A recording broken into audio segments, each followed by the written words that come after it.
서로 축복하겠습니다. 당신은 약하지만 주님은 강하십니다. 하나님께서 한계를 극복하게 하십니다.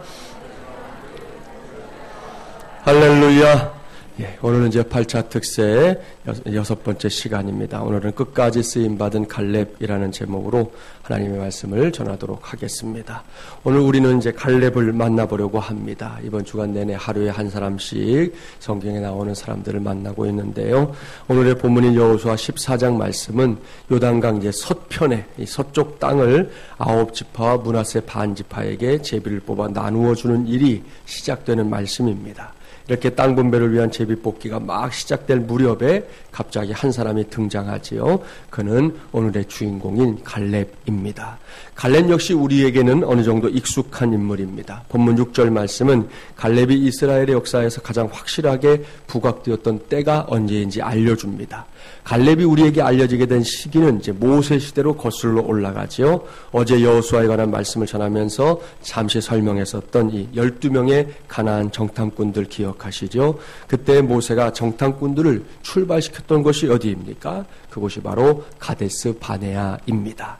당시의 일을 아시죠? 12명의 정탐꾼들이 가나안 땅을 다 40일 동안 탐지하고 돌아왔습니다. 그런데 돌아온 정탐꾼들의 의견이 둘로 나뉘지요. 어제도 말씀드렸지만 10명은 가나안 땅을 가리켜 우리가 결코 정복할 수 없는 땅이다. 그렇게 말했습니다. 그들은 가나안 땅에 살고 있었던 이 장대한 거인들과 그들의 성곽을 보면서 큰 두려움에 빠져버리고 말았던 것이죠. 그러나 나머지 2명의 의견은 달랐습니다. 그들은 주저하지 않고 그 땅을 얼마든지 차지할 수 있다고 보고했습니다. 그러한 확신의 근거는 딱 하나, 하나님께서 함께 하시기 때문이었습니다. 이렇게 담대한 보고를 했던 2명의 정탐꾼들이 누구인지 아시죠? 한 사람은 이제 어제 만나봤던 여호수아, 또 다른 한 사람은 오늘 이제 만나게 될 갈렙입니다. 오늘 주신 말씀을 잘 보십시오. 갈렙은 요즘 흔히 하는 말로 이렇게 멍 때리며 사는 인생이 아니었습니다. 갈렙은 하나님께서 자신에게 주신 비전을 완성하기 위해서 부단히 애쓰고 있습니다. 그 애씀이 언제까지인지 아십니까? 끝까지입니다. 마지막까지, 최후까지, 모든 것이 마무리될 때까지, 그렇게 끝까지입니다. 그렇습니다. 끝까지 쓰임받았던 갈렙. 그 갈렙에게서 오늘 우리가 꼭 한 수를 배우게 되기 바랍니다. 오늘 우리가 배워야 할 것은 갈렙이 젊었을 때나 그리고 나이가 들어서나 한결같은 믿음을 붙잡은 사람이었고요. 그 믿음과 함께 갈렙에게는 흔들리지 않는 비전이 있었다는 것입니다.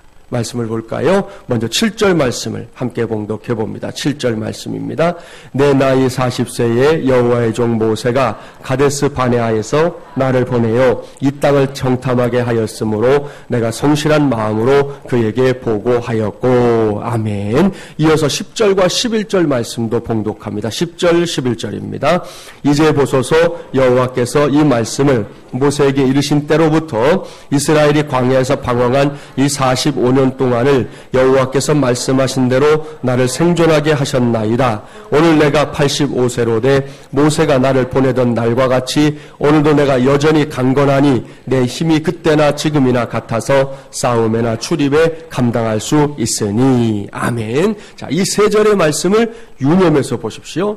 먼저 봉독한 7절 말씀은 지금으로부터 이제 45년 전의 일입니다. 가데스 바네아에서 갈렙이 정탐꾼으로 선출되어 보냄을 받았던 때 말입니다. 그때 갈렙은 여호수아 못지않은 귀한 신앙을 가지고 있었다는 거 우리가 알고 있습니다. 그는 당시에 하나님의 적극적인 칭찬과 지지를 받았습니다. 그런데 이제 나중에 봉독한 10절과 11절 말씀을 보십시오. 이제는 세월이 참 많이 흘렀습니다. 45년이라는 세월이 일각이 여삼추인 것처럼 지나갔다는 것이죠. 그러나 그러한 세월의 흐름이 갈렙을 흔들어 놓지 못했습니다. 놀랍게도 그 긴 시간이 갈렙에게서 빼앗은 것이 하나도 없었다는 것이죠. 이것이 결코 쉬운 일이 아니라는 거 우리는 이미 알고 있습니다. 사실 세월은 정말이지 많은 것을 변하게 만듭니다. 우리의 꿈도 용기도 자존심도 변하게 만드는 것이 시간입니다. 믿음이라고 예외일까요? 글쎄요. 안타깝게도 신앙도 예외 상황은 아닌 것 같습니다. 10년이면 강산도 변한다는 말이 있는 것처럼 너무나 많은 것이 이 시간의 흐름과 함께 변해가는 것을 보게 됩니다. 저도 여러분도 처음 신앙을 가졌을 때는 너무너무 뜨겁고 확고부동한 신앙의 능력을 가졌던 사람들이었는데 그런 사람들이 시간이 흘러가면서 변해갑니다. 이론적으로만 생각한다면 그리고 성경적으로 볼 때는 시간이 흐르면 흐를수록 더 훌륭하고 더 귀한 신앙의 소유자가 되어야 할 텐데 현실은 그렇지 않은 듯이 보입니다. 이런 점에서 갈렙은 모범적인 신앙을 보여주고 있다는 것이죠. 45년 전의 신앙이나 지금의 신앙이 다르지 않다. 아니, 더 빛나고 있다는 것이죠. 이러한 갈렙의 신앙은 그로 하여금 비전의 완성을 보게 했습니다. 누리게 했습니다. 그렇다면 우리는 어떻습니까? 우리의 신앙도 갈렙처럼 한결같은 믿음입니까? 아니면 들쭉날쭉 날이 흐리면 뒤로 후퇴하고 날이 개면 조금 앞으로 나오는 그런 나약한 믿음은 아닙니까? 유명한 이야기 중에 이런 이야기가 있지 않습니까? 금방이라도 무너져 내릴 듯한 위험한 다리를 한 집사님이 건너가고 있었대요. 그래 기도합니다. 하나님, 이 다리를 제발 무사히 건너가게 해주시면 이번 주일에 100만 원을 헌금하겠습니다. 얼마나 겁이 나면 이렇게 기도했겠어요. 그런데 그 기도를 한 다음에 이제 무사히 다리를 거의 다 건너게 되자 이 집사님이 다시 기도했습니다. 이 아브라함을 떠올리게 되는 기도예요. 하나님, 아무래도 100만 원은 좀 너무 많았던 것 같습니다. 절반으로 해주시든지 아니면 그냥 눈 감아주시면 안 될까요? 그렇게 기도를 했는데 마침 그 순간에 다리가 막 심하게 흔들렸습니다. 그 바람에 깜짝 놀란 집사님이 다시 기도했다는 거죠. 아이고 하나님, 농담으로 해본 말인데 뭘 그리 노하십니까? 그랬다는 거잖아요. 여러분, 우스개 이야기지만 우리 자신을 돌아보게 하는 이야기이기도 합니다. 이 이야기에 따르면 사람은 한결같기가 참 어렵다는 겁니다. 그렇습니다. 그리 길지 않은 시간에도 우리의 마음이 들랑날랑할 때가 얼마나 많습니까? 뭐 여러분 얘기 놔두고 목사인 제 자신부터 그렇다는 거지요. 그럼에도 불구하고 저는 이 시간 우리 모두의 신앙이 갈렙처럼 기왕이면 한결같은 믿음으로 자리매김하게 되기를 간절히 바랍니다. 그래야만 우리도 갈렙이 체험했던 그 비전의 완성을 체험하는 주인공이 될 수 있고요. 우리 교회 역시 비전의 완성을 체험할 수 있는 것입니다.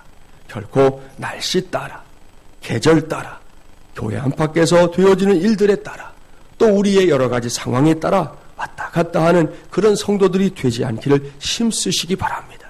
지금 내게 맡겨진 역할을 그것이 무엇이든 우린 작고 큰 것을 자꾸 이야기하지만 작고 크다의 차원이 아니라 하나님이 내게 맡겨준 것이 무엇이든 그것을 잘 감당해내는 것. 바로 거기에 저와 여러분의 마음을 두는 하나님의 종들이 되시기를 바랍니다. 계속해서 말씀을 보십시오. 한결같은 믿음의 사람인 갈렙이 지나간 그 긴 세월 속에서도 자신의 비전을 한순간도 놓치지 않고 있었다는 것을 확인할 수 있는데요. 본문 12절 말씀 함께 봉독합니다. 12절입니다. 그날에 여호와께서 말씀하신 이 산지를 지금 내게 주소서. 당신도 그날에 들으셨거니와 그곳에는 아낙 사람이 있고 그 성읍들은 크고 견고할지라도 여호와께서 나와 함께 하시면 내가 여호와께서 말씀하신 대로 그들을 쫓아내리이다 하니. 아멘. 할렐루야. 사랑하는 여러분, 이것이 85세의 노장 갈렙의 비전입니다. 그동안 세월이 흘렀지만 그래서 어떤 사람들은 나이를 핑계대며 더 이상 아무것도 할 수 없다고 말했지만 갈렙은 이런저런 이유에 마음을 빼앗기지 않았습니다. 갈렙은 젊은 시절에 붙잡았던 그 비전이 이루어지기까지 끝까지 결코 포기하지 않았습니다. 그 결과가 무엇입니까? 오늘 본문 13절 이하에 기록된 대로 결국은 헤브론 땅을 얻은 것입니다. 그 땅을 갈렙의 기업으로 삼게 된 것입니다. 이것이 갈렙이 끝까지 쓰임받은 증거입니다. 제8차 특세 첫 번째 주간 토요일에 이 자리에 나온 사람들 모두가 이러한 갈렙의 삶을 자신의 것으로 삼게 되기를 간절히 바랍니다. 우리 중에 자신이 아직 젊은 세대라고 생각하는 성도들은 지금 우리가 섬기고 있는 이 마중물이라는 공동체가 앞으로 어떤 원대한 꿈을 품고 그 꿈을 펼쳐갈지를 반드시 마음속에 그려보기 바랍니다. 이 지역을 복음화하고 민족을 복음화하고 열방을 하나님께로 이끌어내는 그런 꿈, 그런 비전이 우리 안에 있어야 한다는 것이죠. 저와 여러분이 갈렙처럼 그러한 비전을 포기하지 않는다면 하나님께서는 우리를 통해 반드시 그와 같은 비전을 이루게 하실 줄 믿습니다. 지금 오늘 우리 유아 유치부 친구들이 찬양했는데요. 우리 교육부 친구들이 그런 마음들을 갖고 있더라고요. 이번에 선교를 가서 교육부 6학년부터 이제 우리 청년들까지 이렇게 한 10여 명이 같이 갔지 않습니까? 자기들끼리 버스 안에서 이렇게 하는 이야기를 제가 들으니까 되게 재미가 있었어요. 이제 우리 교육부서에 있는 어느 선생님 이름을 이야기하면서 지금 나이로 얘기하는 게 아니라 앞으로 10년, 한 15년 뒤를 얘기하는 거예요. 그러니까 그 선생님이 지금 예를 들어서 30이다 그러면 자기 얘기하면서 앞으로 10년 뒤면 나는 이만큼 되는데 그 선생님은 40이 되겠지, 15년 뒤면 45이 되겠지, 그러면서 지들 마음대로 선생님 나이를 막 올려놓고 이야기를 하는 거예요. 그 얘기는 뭐냐 하면 자기들이 이 속에서 그런 사람이 되어 가겠다는 거죠. 지금은 뭐 연약한 학생들이지만 그때 되면 이제 교회의 청년으로 혹은 교회의 이제 장년으로 하나님을 섬기는 일에 우리가 함께 해야 되지 않겠냐 하고 저들끼리 뒤에서 이야기하는 걸 들으면서 제가 혼자서 피시식 웃었습니다. 지금은 니네가 나이 먹는 게 좋지, 나이 먹어봐라, 그게 안 좋은 거라는 거 알게 돼. 그런 생각을 했는데 아무튼 아이들이 이 교회를 놓고 그런 생각을 한다는 것 자체가 참 기특했는데요. 우리 아이들이 그런 비전으로 자라갈 수 있도록 우리가 함께 기도해 주시고 격려해 주시고 응원해 주시고 힘을 실어주면 우리 아이들이 진정으로 멋진 하나님의 사람들이 될 줄 믿습니다. 우리 중에는 또 연세 드신 분들도 있어요. 연세가 들었다는 것 때문에 결코 의기소침해지지 말기 바랍니다. 갈렙을 보십시오. 갈렙은 결코 나이에 의해 좌지우지되는 사람이 아니었습니다. 그는 하나님께서 붙잡게 하신 비전에 의해서만 좌지우지되는 사람이었습니다. 우리 교회 어르신들이 그런 믿음의 주인공들이 되기를 주님의 이름으로 축복합니다. 이 저명한 심리학자인 위너 세케이 박사는 사람은 중년에 접어들면서 지능이 10단위 이상 높아진다는 연구 결과를 발표했습니다. 그러니까 순간적인 창작력은 그래요, 젊은 사람들의 몫이에요. 그런데 지혜가 필요한 창작력은 중년 이후에 사람에게서 나온다 하는 것입니다. 참 놀랍기도 하고 하나님께서 행하시는 공평한 역사 가운데 하나구나 하는 생각을 하게 됩니다. 그래서 노인들도 새로운 일을 얼마든지 배울 수 있다는 것입니다. 더욱이나 일생을 통해 파괴되어 버리는 뇌세포는 10% 미만이기 때문에 노인에게 문제가 되는 것은 사실은 뇌세포 기능의 상실이 문제가 아니고 새로운 일을 시작하기에는 나는 너무 나이가 들었어 라는 스스로의 자신감의 상실이 더 큰 문제라는 것입니다. 그러니까 지금 우리 어르신들 중에도 스마트폰 잘 쓰는 분들이 있어요. 최근에 우리 집사님 한 분이 자녀가 스마트폰을 사주셨다는 거예요. 그래가지고 얼마나 열심히 공부하시는지 몰라요. 주일날 보면 저한테 물어보실 때도 있고 제가 가르쳐드리면 또 그걸 잘 하시더라고요. 예? 그래서 그거 가지고 저한테 이렇게 문자도 잘 보내시고 하더라고요. 여러분 보세요. 나이가 들었다고 못할 일이 아니라는 거죠. 미리 포기하는 게 문제지 나이가 들어서 할 수 없다 이건 아니라는 거죠. 40대에 들어서면 사람에게는 관절염이나 당뇨병 같은 성인병 증세가 나타나기 시작합니다. 머리숱도 줄어들고 흰머리도 생기고 피부는 탄력을 잃고 주름살도 깊어집니다. 근육은 늘어지고 뼈마디가 굳어져서 행동도 유연하지 못하게 되지요. 대부분의 어르신들이 이처럼 육체적인 노화 때문에 자신감을 잃게 될 때가 많다라는 겁니다. 그다지 좋은 내용은 아니지만 저 바깥 세상에 가면 나이별로 만들어진 그 인생 유머들이 있잖아요. 여러분도 아실걸요? 10대는 치장, 20대는 화장, 30대는 분장, 40대는 변장, 50대는 위장, 60대는 포장, 70대는 얘기 안 하고 80대도 얘기 안 하고 그런 거예요. 들어보셨잖아요. 이거 들으면 어른들이 기분 나쁠까 봐 제가 안 하려고 괄호 쳐놨어요. 그런가 하면 10대는 샘플, 20대는 신상품, 30대는 정품, 40대는 명품, 50대는 세일품, 60대 넘어가면 이상할 것 같지요? 2월 상품, 70대, 80대 안 하고. 세상은 이렇게 나이에 따라 사람들을 차별합니다. 구별하려고 합니다. 그런데요, 동일한 시간을 하나님의 관점에서 보자는 거예요. 하나님에게는 인간이 나이를 먹는다는 것이 조금도 놀라운 일이 아닙니다. 하나님의 말씀인 성경을 펴서 자세하게 읽어보십시오. 하나님은 젊음만을 우선시하지 않습니다. 모든 연령층의 사람들을 하나님은 똑같이 사랑하십니다. 따라서 노년에 접어든 사람들은 육체보다는 정신 능력을 더 개발하면서 하나님 앞에서 의욕적이고 만족한 삶을 살 수 있도록 노력해야 하는 것입니다. 이 사실을 깨닫고 감격 속에 노래했던 사람이 다윗입니다. 시편 23편 6절에서 이렇게 고백하잖아요. 내 평생에 선하심과 인자하심이 반드시 나를 따르리니. 여러분, 내가 젊었을 때 선하심과 인자하심이 나를 따랐다는 게 아니에요. 내 평생에 선하심과 인자하심이 반드시 나를 따르리니 내가 여호와의 집에 영원히 살리로다. 할렐루야. 지금은 물론이지만 부득불 세월의 흐름과 함께 저와 여러분이 나이가 들어간다 할지라도 다윗과 같은 고백을 붙잡고 노년의 시기를 살아가기를 바랍니다. 그러면 그 노년의 때에도 다른 그 누군가에게 영향력을 발휘하는 인생 살 수 있다는 것이죠. 무엇보다 잃어버린 자신감을 믿음 안에서 되찾기 바랍니다. 그것이 바로 믿음의 사람 갈렙에게서 배울 수 있는 또 하나의 신앙이에요. 사랑하는 새벽용사 여러분, 여기까지 저는 오늘 끝까지 쓰임받은 갈렙의 삶을 여러분에게 전했습니다. 이제는 누가 그러한 은혜, 누가 그러한 복을 받아야 되겠습니까? 바로 이 시대를 살고 있는 저와 여러분, 또 새벽을 깨우고 있는 저와 여러분인 줄 믿습니다. 이를 위해 꼭 해야 할 것이 있지요. 어렵지만 쉽지 않지만 우리 서로 용기를 북돋아 가면서 한결같은 믿음의 역사를 감당하자는 것입니다. 저도 그렇고 여러분도 그렇고 우리가 항상 어느 정도 이상의 신앙을 유지하는 게 쉽지 않습니다. 우리도 바닥칠 때가 있어요. 그래서 겉으로 티를 안 내려고 노력하지만 힘겨울 때가 있어요. 누가 그 사람을 붙잡아 줄 수 있습니까? 하나님의 은혜는 마땅한 것이고 그 다음은 저와 여러분의 몫이라는 거지요. 누군가가 다가가서 손 붙잡아 주고 누군가가 손 붙잡아 주고 기도해 주고 그의 삶에 함께 동행해 주려고 할 때 연약했던 믿음이 용기도 얻고 새 힘을 얻어서 달려가지 않겠습니까?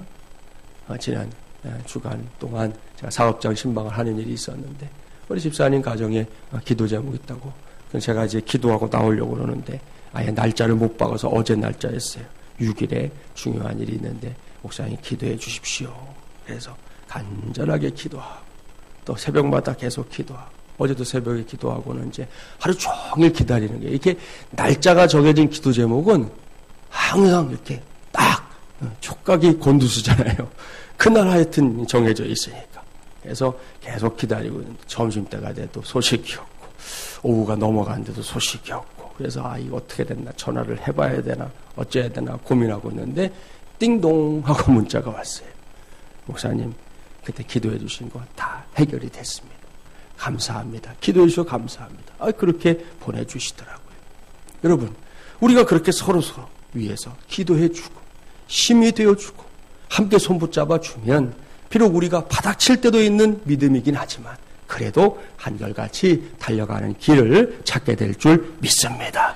또한 오늘 말씀하신 것처럼 갈렙처럼 하나님의 비전을 현실 속에서 이루기 위해서 우리는 끝까지 쓰임받아야 될 줄 믿습니다. 그 믿음으로 이 새벽에도 함께 부르짖어서 함께 응답받는 저와 여러분이 되기를 주님의 이름으로 간절히 축원합니다.